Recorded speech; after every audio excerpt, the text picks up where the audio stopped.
end, according to the team. This, of course, if he even makes the team at all. Now, back in the day, Tim Tebow had 12 rushing touchdowns in 14 regular season starts at quarterback for the Broncos. Now, Urban Meyer coached him at Florida, obviously. Maybe he is going to bring him in when they get close to the goal line. I don't know why you would do that, but I guess it's possible. There's a non-zero chance of it happening.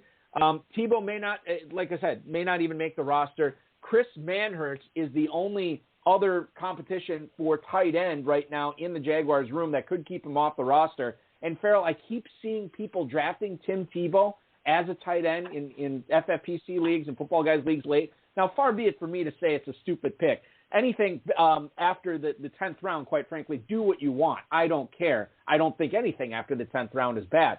But, man, I cannot justify, even in a tight end premium league, taking Tim Tebow. I just am not seeing the upside here. You know, it's a shame he's not listed as a running back. Our guest would have chosen him in the draft this week. There's no real fantasy value here. It is an interesting story. The narrative that's coming out about fairness and opportunity. I will point out that NFL owners and coaches all desire to win, but they want to win in their own way. That's what makes every organization so unique and so fun to understand what they're doing. And the coach has a plan for this player, and I think he does make the team. I don't think he goes through this to not make the roster unless he can't physically go, and I'm sure that that's not the case. So don't draft him. Sit back and see what happens, and you'll find another reason. If you don't like Tim Tebow now, you'll find another reason not to like him if you exhausted some draft capital on some very attractive Jacksonville Jaguar players that you expect to score touchdowns this year.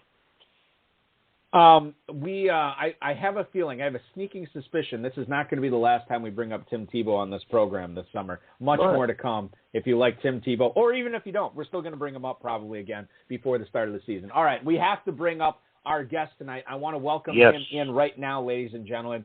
He is a winner of a half dozen Football Guys Players Championship leagues. He's already knee-deep in a bunch more in 2021. Ladies and gentlemen, please welcome on to the High Stakes Fantasy Football Hour, Mr. Jeff Zedlar. Jeff, thank you so much for coming on the show this Thursday, man. We appreciate it. Hey, no problem, Eric and Pharrell. Thank you for having me. We're excited. We're excited to talk to you because this was one of those weird things where I was commissioning a draft. Farrell, what was that? Was that Tuesday night? Yes, I think so. Tuesday night. So I was commissioning the draft. Jeff, you were in that draft. Farrell, you were in that draft. And we have so much to talk about with that draft because you and Farrell were actually drafting right next to each other, Jeff. You were in the 5 spot. Farrell was in the 4. We're going to get to that in a second. Before we do break that draft down and get into your thoughts on strategy and game theory here, Jeff, can you tell the listeners what you're doing for a living when you're not playing in the Football Guys Players Championship?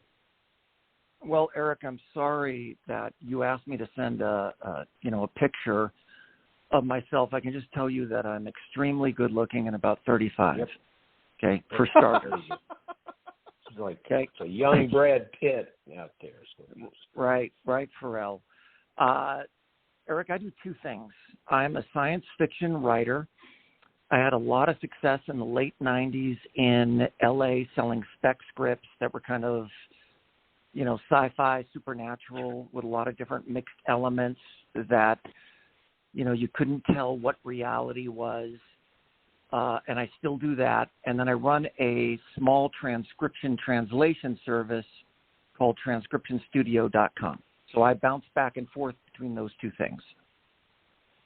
This is crazy. I mean, we've never had a sci-fi writer on the show, to my knowledge, I don't think. So this is exciting to get into this a little bit tonight too. Jeff, with you. So you have not, when you say spec scripts, was there anything like picked up by anybody and turned into something that we might be familiar with? You know what? I wish. I had sold some really big scripts that got bidding wars between major studios in Hollywood. and they were kind of like, if you remember The Sixth Sense with Bruce Willis, where you don't know what's going on until the end, but they were not made. There was still a lot of fun, a lot of good money, but unfortunately they were not turned into films. So that's the next phase, hopefully. Yeah, that's good.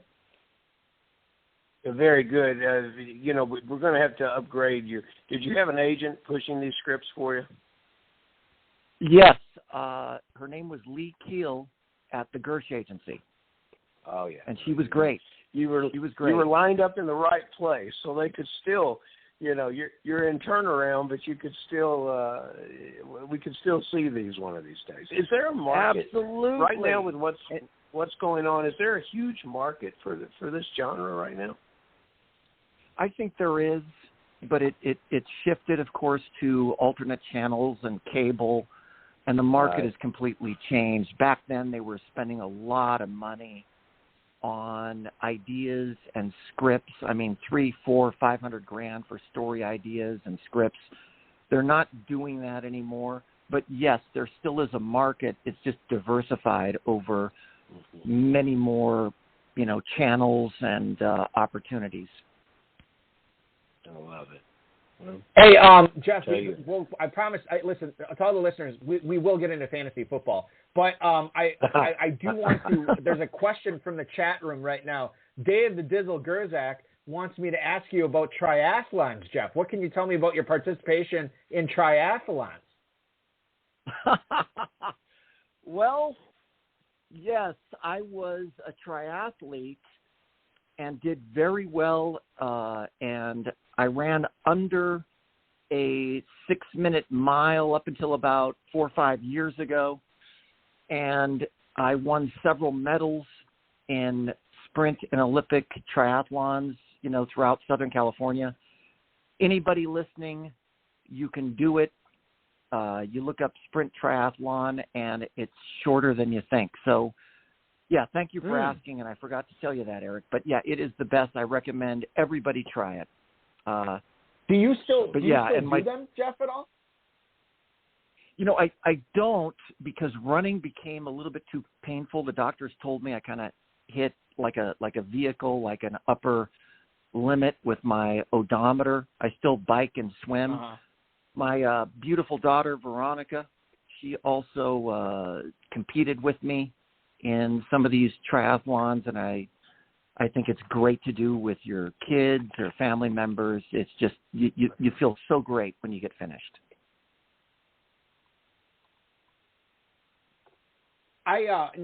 Good stuff. Obviously, we certainly appreciate there. I would love to talk more about triathlons and biking and swimming and running and sci-fi, because I feel like this could turn into a series here. But for tonight, we are going to switch it back to fantasy football. And I know, Farrell, well, you have more than a few questions about Jeff's approach in Tuesday night's Footballguys draft that you were in that I was commissioned. I'll let you take it away.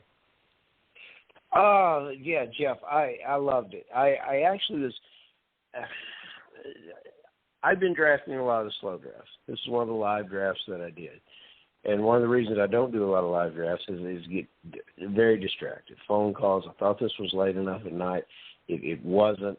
And I was going, where's the running backs? And I'm standing through this board, and I'm saying, where's all the running backs? And they're right next to me. I'm in the 4 slot. You're in the 5.